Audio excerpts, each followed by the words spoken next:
Hey guys, welcome to this iOS setting guide, and here I'll detail how to fix emoji missing on iPhone iOS 18. So if after you upgraded your iPhone to latest iOS 18, you discover that the emoji button is missing, so you no longer have access to emojis on your iPhone, you can see search emoji. If this feature is missing after you upgraded to the latest iOS 18, then this video is going to walk you through how to do this step by step. So if I don't know this, you found this helpful and informative, please don't forget to like and then subscribe.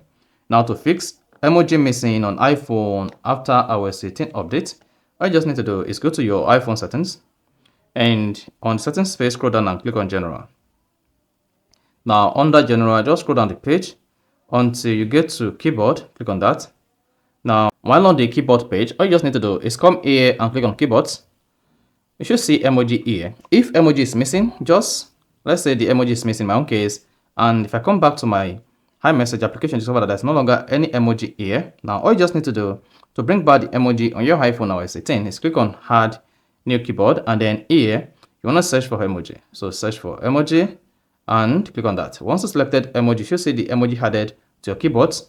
Then come back here to the iMessage application, and then you should see the emoji button added to the keyboard on your iPhone. So that is basically how to fix emoji missing after iOS 18 update. So if you found this offer informative, please don't forget to like and then subscribe.